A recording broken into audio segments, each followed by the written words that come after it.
तो आपका फ्यूचर जो प्लान्स है, मतलब क्या करना चाहिए इस परिस्थिति में, ये आपको क्या ख्याल है और क्या प्लान्स है आप लोगों का? ऑर्गेनाइजेशन का ये सोच है कि अभी तक जो हम लोग ने केवल मूवमेंट किया, आंदोलन किया, लेकिन यहाँ के लोगों का कोई अस्थाई समाधान नहीं हो पाया है। यहाँ के जैसे बच्चे विकलांग हैं, वो किसी किसी घर में बहुत ज़्यादा प्रॉब्लम्स है, उनको किसी तरह से ऑर्गेनाइजेशन मदद नहीं कर पाया है। और हम लोग सोचते हैं कि कोई एनजीओ या कोई ऐसे ग्रुप यहाँ आए और लोगों के लिए कुछ करे, क्योंकि आज का दिन में कंपनी और सरकार ये मानने के लिए तैयार नहीं है कि ये सारा चीज़ मतलब रेडिएशन के कारण है, और शायद बदनामी का डर से ये सब वो कर नहीं रहे हैं। और हमारे देश में ऐसे हैं कि जो लोग भूख से मरते हैं,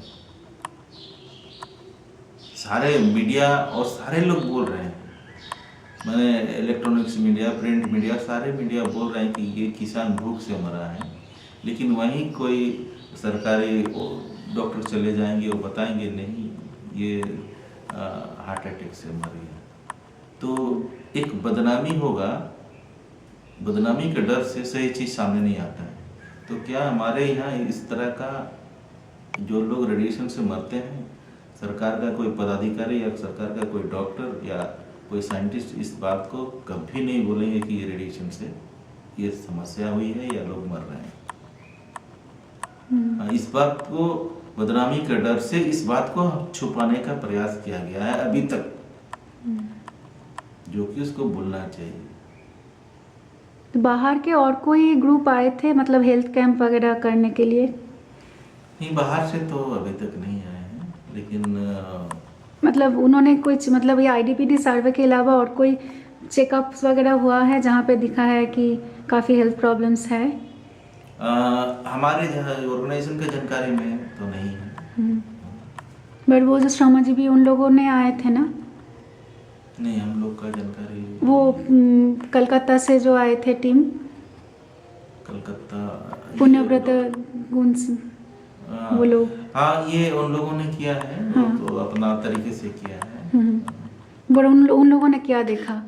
हाँ, वो भी पूरे समस्या तो यहाँ गंभीर है, बहुत ज़्यादा है, और इसके ऊपर काम करना चाहिए, लेकिन उस तरीके से यहाँ के लोगों को तैयार करना पड़ेगा, क्योंकि डॉक्टर गुण का सोच बढ़िया है। तो उसमें ऐसी बात नहीं है कि केवल रेडिएशन से ही प्रभावित लोगों का इलाज हो, वो सारे लोगों का इलाज के बारे में सोचते हैं, तो बहुत अच्छी है।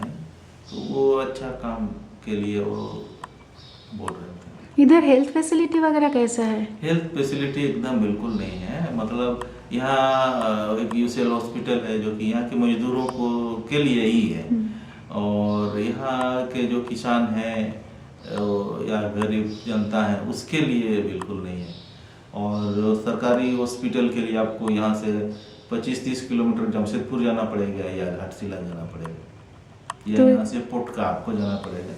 तो बहुत ही खराब सिचुएशन है। खराब। तो इसको लेके भी कुछ मूवमेंट है कि इधर कुछ हेल्थ फैसिलिटी बने, ऐसा कुछ मूवमेंट है इधर? हाँ, इसके लिए तो यहाँ के लोग बोलते रहते हैं कि इधर एक हॉस्पिटल होना चाहिए, अच्छा हॉस्पिटल होना चाहिए, तो सरकार इस पर बिल्कुल ध्यान नहीं दे रही। तो ये जो डिलीवरी वगैरह होता है वो किधर होता है? यहाँ से कम 18 किलोमीटर दूरी। इतना दूर? हाँ। और इधर हेल्थ का प्रॉब्लम इतना ज़्यादा है। और यूसीएल के मजदूरों के लिए तो यहाँ हॉस्पिटल है, और यूसीएल के लिए, हाँ, गरीब जनता के लिए तो बहुत। पर यूसीएल के सारे मतलब मजदूर के लिए भी है वो हॉस्पिटल? हाँ, सारे मजदूर के लिए है, लेकिन बाहरी या जो लोग जॉब में नहीं है उनके लिए नहीं है। और स्कूल्स भी ऐसे ही? हाँ, स्कूल भी ऐसे, लेकिन अभी कुछ प्रोग्राम चला रहे हैं गांव के कुछ बच्चों को, वो लोग दे रहे हैं, बहुत ज़्यादा नहीं, साल में 30 या 35 बच्चे होंगे। तो आप जो बोल रहे थे कि मीडिया में आया है, तो इलेक्ट्रॉनिक मीडिया में भी आया है ये रिपोर्ट? हाँ, इलेक्ट्रॉनिक्स मीडिया में भी आया है। तो उसका कुछ प्रभाव नहीं हुआ जो नहीं, मीडिया का नहीं, जो वो आज तक का जो ये है हम्म। न्यूज चैनल है, उसमें उसका भी रिपोर्टर आए थे। उसको काफ़ी मतलब देश में हर जगह उसको दिखा गया, लेकिन जादूगढ़ा जनता के लिए एकदम, क्योंकि जादूगढ़ा जो कॉलोनी है उसमें अपना उसका केबल चलता है। वो तो जिस समय वो दिखा रहा था कि मतलब कोई भी विशेष न्यूज को एक दिन 2 दिन पहले बताया जाता है कि इतना बजे दिखाया जाएगा, तो उस टाइम में केबल ऑपरेटर को बताया गया कि आप उसको ऑफ कर दीजिए। तो आज तक का न्यूज जादूगढ़ा के मजदूर नहीं देख पाए। और न्यूज़पेपर बाहर के आते नहीं हैं इतना? हाँ, न्यूज़पेपर बहुत कम आते हैं। बहुत कम आते हैं। तो ये और पर इसका कुछ नहीं, मतलब जो एमपी है उन्होंने तो ये सारे क्लिपिंग्स देखे होंगे आज तक हाँ, का। वो ये लोग 2 लोग देखे होंगे, लेकिन पता नहीं क्यों ये इशू लेके कुछ प्रेशराइज कुछ भी नहीं किया। तो आपका ये फ्यूचर में, और ये आप बोल रहे थे कि ये माइन कुछ दिनों में बंद होने वाला है 15-16 साल में, तो तब इसका रिस्पॉन्सिबिलिटी कौन लेगा? इसके बारे में क्या ख्याल है इसी आपका? बारे में हम लोग तो अभी यूसीएल के पास कोई जवाब नहीं है, गवर्नमेंट के पास भी कोई जवाब नहीं है, पता कोई जिम्मेदारी कौन लेगा। मतलब तो बहुत सारा ऐसे, जैसे मान लिया एक मौका आता है ना, जैसे पब्लिक हियरिंग ये सब में आता है, गवर्नमेंट के बड़े पदाधिकारी आते हैं, यूसीएल के भी पदाधिकारी और कुछ साइंटिस्ट भी, गांव के भी कुछ लोग आते हैं। तो ऐसे मौके में ये सब चीज़ सवाल होना चाहिए था, लेकिन इस तरह का सवाल करने के लिए भी हम लोग को मौका नहीं देता। तो मतलब जब यूसीएल मतलब ये ख़त्म हो जाएगा, तब ये पॉन्ड, टेलिंग पॉन्ड का क्या होगा इसका कोई पता नहीं है, कुछ भी गाइडलाइन नहीं है। क्योंकि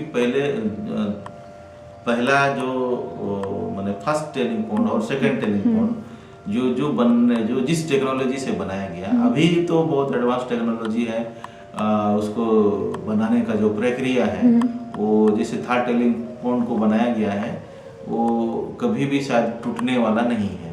लेकिन फर्स्ट टेलिंग पर वो भी ओपन है क्या? थर्ड ओपन है, थर्ड भी ओपन है, थर्ड भी ओपन है। लेकिन ये फर्स्ट टेलिंग पॉन्ड 1964 के आसपास में, ये 74 के आसपास में एक बार टूट चुका था। मतलब उसका जो कचरा जो है बाहर आना शुरू हो गया था। तो यूसीएल आनंद फनन में फिर पूरे 3000 करीब मजदूर यूसीएल के उसी काम में लग गए। पूरा गोडाउन सीमेंट का बोरा वहाँ फेंका गया। तो वो एक मतलब पुराना टेक्नोलॉजी में बनाया गया था और वो खतरा है, और उसमें अभी इतना ज़्यादा कचरा वहाँ पर डाला गया है कि भविष्य में कुछ भी हो सकता है। जब 2006 में भी कुछ हुआ था, वो तो पाइप फटा था। हाँ, लेकिन ये तो पूरा मेड़ टूटा था। तो अब उसमें ऐसे हैं कि अभी टेलिंग पॉन्ड बनाने का जमीन उसको हम लोग नहीं दे रहे हैं। एक जगह सर्वे किया था, वहाँ पर हम लोग करने नहीं दिया। तो अब यूसीएल के पास कोई और जगह नहीं है, तो पहला टेलिंग पॉन्ड का उसको ऊंचाई को ऊपर उठा रहा है, मतलब एक्सटेंशन कर रहा है, उसको एक्सटेंशन करेगा और वहीं पर मार डालेगा। तो हमने यूसीएल से सवाल किया था कि ये जो पहले टूटा था, ये पहले टेक्नोलॉजी ने आपने बनाया था, और क्या गारंटी है कि आने वाला दिन में टूटेगा नहीं? आप किस टेक्नोलॉजी से ये को डैम को बना रहे हैं, आप उस पब्लिक को बताइए। हाँ, तो अभी चुपचाप है, अभी शुरू करेगा तो इसका मूवमेंट हम लोग करेंगे, अभी शुरू नहीं किया है। और ये भी मतलब ये टेलिंग पॉइंट कैसे रहेगा उसके बाद? मतलब अब तो यूसीएल फिर भी कुछ देखता है, तो ये जाने की बात क्या होगा, कौन देखेगा? मतलब ये तो ऐसे ही पड़ा रहेगा, ये भी कुछ भी ठीक नहीं हुआ। एकदम लोग कुछ बोले ही नहीं रहा है। मतलब ऐसे लगता है ना कि जैसे, क्योंकि गांव के लोग बोलता है कि हम तो जबरदस्ती किसी टेलिंग पॉइंट के सामने घर नहीं बनाया, मेरे घर के सामने आपने कचरा डाल दिया, तो गलती आपका है। हमारे ऊपर जो भी प्रॉब्लम होता है, आप जिम्मेदारी आपको लेना पड़ेगा। और इसमें ऐसे है कि बीआरसी के तरफ से, भाभा एटॉमिक रिसर्च सेंटर के तरफ से उसका रेडिएशन के लेवल को हमेशा नापा जाता है। यहाँ हवा में कितना रेडिएशन है, यहाँ का मिट्टी में कितना रेडिएशन है, तो उसका हमेशा ये लोग चेकअप करता है, लेकिन उसको सार्वजनिक नहीं करता है, वो अपने रिकॉर्ड में रखता है। तो ये पब्लिक नहीं होता है? पब्लिश कहाँ है, वो लोग करते हैं। और आप लोग डिमांड किए थे उसको पब्लिक करने के लिए? नहीं, डिमांड किए थे, और क्या वो लोग कुछ भी जवाब नहीं देते हैं। तो अभी ये लोग नहीं तो जवाब देंगे तो बोलेंगे सब सही है। तो ये जो है जो कि उसका अपना जो ये तौर तरीका है काम करने का, वो हमारे ख्याल से बहुत गड़बड़ है, क्योंकि बीआरसी को एक अलग विभाग है, यूसीएल के साथ में उसको मिलके काम नहीं करना चाहिए। वो तो लोगों के साथ में बढ़िया से बात करके ये सबको करना चाहिए, किस में किस गांव में क्या है नहीं है, कहीं कुछ क्या गड़बड़ी है, तो ये बिल्कुल ये नहीं करता है। और यहाँ का जो है तो ये प्रॉब्लम तो सिर्फ इस जगह का ही नहीं है, क्योंकि इधर से तो ये पानी सिर्फ इधर ही रहता है या ये नदी में भी जाता है? ये जो है ना कि आपका जो टेलिंग पॉइंट का जो ओवरफ्लो जो वाटर है वो एक गुडरा नदी में मिलती है, और गुडरा नदी स्वर्णरेखा में मिलता है, और वहाँ को एक बड़ा डैम बनाया जा रहा है, अभी डैम बन चुका है और वो कैनेल का काम चल रहा है। कैनेल कंप्लीट हो जाएगा तो पानी उड़ीसा और बंगाल के लिए सप्लाई होगा। वो तो बहुत दूर तक आपको फ्री में लोगों को मतलब प्रॉब्लम्स मिल जाएगा। क्या सिंचाई का अच्छा काम होगा, यहाँ तो प्रदूषित पानी जाएगा। ये तो लोगों को पता ही नहीं है कि ये होने वाला है। ये तो एक बहुत ही बड़ा अवेयरनेस कैंपेन होना चाहिए इसके बारे में। बहुत बड़ा इसमें चर्चा होना चाहिए, बात होना चाहिए। तो आप लोग क्या इसके बारे में भी कुछ कर रहे हैं क्या? कुछ प्लान इसके है? बारे में तो हम लोग बार बार बोलते हैं, लेकिन बात यह है कि हम लोग के पास में ऐसे कोई साधन नहीं है। जैसे मान लिया अभी हम कलकत्ता में कुछ प्रोग्राम करना चाहते हैं, तो कलकत्ता जाएंगे हम कैसे, हम अपने लोगों को कैसे लेके जाएंगे? हम तो चाहते थे कि ऐसे कोई प्रोग्राम होना चाहिए, यहाँ के जितना भी विकलांग बच्चा है पूरे, जहाँ पर न्यूक्लियर पावर प्लांट बन रहा है, जहाँ पर न्यू माइंस बन रहा है, सब जगह दौरा होना चाहिए। एक बस रेडी होना चाहिए, एसी वाला बस होना चाहिए, और एक मैंने उनके माँ बाप के साथ में विकलांग बच्चों को भी लेकर के पूरा देश घुमा करके लाना चाहिए, तभी लोग शायद अवेयरनेस होंगे। तो अभी ऐसे भी सोचते हैं, लेकिन उसके लिए तो पैसा चाहिए ना, उसके लिए कौन देगा? है मदद करने वाले लोग आगे आएंगे तभी। हमको तो लगता है सरकार हम लोगों को एकदम दरकिनार कर दिया, हमारे बारे में नहीं सोचते हैं, कंपनी भी नहीं सोचती है। इतना प्रॉब्लम्स होने के बाद भी देश के और भी लोग हैं जो कि मुसीबतों पर लोगों को मदद करते हैं, लेकिन हम लोगों को मदद करने के लिए कोई नहीं है। हो सकता है कि हम आदिवासी हैं इसीलिए शायद कोई मदद करना नहीं चाहता है, क्योंकि यूसीएल तो सोचता है कि अरे आदिवासी लोगों को कुछ मरने दो, उसके ऊपर रिसर्च करो, कितना रेडिएशन से कितने लोग मरते हैं उसका डेटा कलेक्ट करो, उससे ज़्यादा और कुछ नहीं। वो लोग को मरने दो, हम कैसे बचेंगे इसके बारे में सोचना चाहिए, यही लोग करते हैं। हाँ, पर अभी तो प्रॉब्लम सिर्फ इनके नहीं, सभी लोगों का ही है, मतलब ये भी तो। हाँ, मेरे कहने का मतलब ये है कि यहाँ पर जो लोग है टेलिंग पॉइंट के नजदीक तो आदिवासी, यहाँ का जो सीएमडी है या बड़ा अफसर का घर तो टेलिंग पॉइंट के नजदीक नहीं है, वो लोग तो किसी सेफ जगह में अपना कॉलोनी बैठा लिया है। हाँ, तो मरने वाले ज्यादातर तो यहाँ के आदिवासी लोग हैं, लेकिन रेडिएशन ऐसे है कि किसी को पहचानता नहीं है कि आदिवासी है या गैर आदिवासी है। तो ये बहुत ही ज़्यादा मूवमेंट पूरा होना चाहिए, और इसका जब तक सारे लोग इस बात को स्वीकार नहीं करेंगे तब तक कुछ समाधान नहीं होगा। यहाँ के सारे लोगों को बोलना होगा, देश के सारे लोगों को बोलना होगा, क्योंकि अभी जैसे अन्ना हजारे और केजरीवाल बोलते हैं कि भ्रष्टाचार हमारा देश के लिए बहुत बड़ा समस्या है। नहीं, आने वाला समय में रेडिएशन सबसे बड़ा समस्या और उसका कोई समाधान नहीं होगा। यही सबसे बड़ा हमारा समाज का और देश का समस्या बनेगा। और इधर एक न्यूक्लियर प्लांट के भी बारे में सुन रहे थे कि इधर होने वाला है। हाँ, ये न्यूक्लियर पावर प्लांट ये चापड़ी में यहाँ पर सरकार के तरफ से प्रस्तावित रखा गया है। वहाँ लोग सरकार का पदाधिकारी भी गए हैं, कुछ सर्वे वगैरह भी हुआ है जमीन का, तो गांव के लोग एकजुट हुए हैं और हम लोगों ने वहाँ मीटिंग रखे हैं। तो लोग जागरूक हुए हैं जादूगढ़ा के यहाँ का जो समस्या है उसको लोग समझे हैं, तो अपना एक ऑर्गेनाइजेशन बना लिया है। और लोग गवर्नमेंट का कोई भी पदाधिकारी को वहाँ घुसने नहीं दिया जा रहा है, सर्वे करने नहीं दिया जा रहा है। तो अभी ऐसे ही है।